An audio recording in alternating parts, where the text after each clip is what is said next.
તમે જોઈ રહ્યા છો ઈટીવી ભારત. નજર કરીએ આજના મહત્વના સમાચારો પર.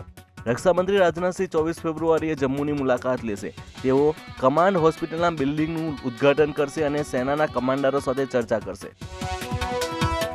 વારાણસીમાં રાહુલ ગાંધીની ભારત જોડો ન્યાય યાત્રા શરૂ થઈ. આ દરમિયાન તેમણે ભાજપ પર પ્રહાર કર્યા. કહ્યું, આ નફરતનો દેશ નથી, પરંતુ ભાજપના લોકો તેને ફેલાવી રહ્યા છે.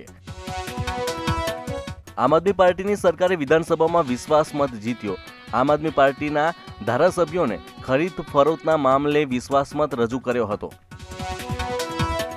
તાપીનું કાકરાપાર અણુ વિદ્યુત મથક બનશે દેશનું બીજું સૌથી મોટું મથક. 22મી ફેબ્રુઆરીના રોજ પીએમ મોદી દેશને કરશે અર્પણ. લોકસભાની ચૂંટણીને લઈને જૂનાગઢ ખાતે કોંગ્રેસના કાર્યકર્તાઓની બેઠક મળી અને રણનીતિ બનાવી. વિક્રમ માળામે કોંગ્રેસના કાર્યકર્તાઓમાં જોશ ભર્યો. કચ્છના પ્રવાસન ક્ષેત્રે નવું નજરાનું ઉમેરાયું. કોટેશ્વર તીર્થધામ નજીક લક્કી નાલા વિસ્તારમાં સમુદ્રી સીમા દર્શન બોટ રાઇડનો પ્રારંભ.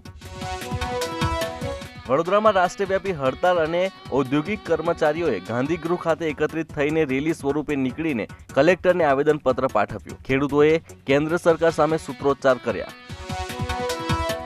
ચીખલી ખાતે નિર્માણાધીન ડેપોનો સ્લેબ તૂટી પડતા 8 મજૂરો ઘાયલ. ઘાયલ કામદારોને ચીખલીની રેફરલ તથા આલીપર હોસ્પિટલમાં સારવાર આપવામાં આવી રહી છે. ત્રીજી ટેસ્ટ મેચમાં ભારતે ઇંગ્લેન્ડને પ્રથમ દાવમાં 319 રનમાં ઓલ આઉટ કરી દીધી. બીજી ઇનિંગ્સમાં ભારતની શાનદાર શરૂઆત. અલ્લુ અર્જુને પુષ્પા 2ની રિલીઝ થતા પહેલા જ પુષ્પા 3ના સમાચારને લીલી ઝંડી આપી દીધી. પુષ્પા 2 15 ઓગસ્ટ 2024ના રોજ રિલીઝ થશે. તો આ હતા આજના મહત્વના સમાચાર. વધુ માહિતી માટે લોગિન કરો www.etvbharat.com.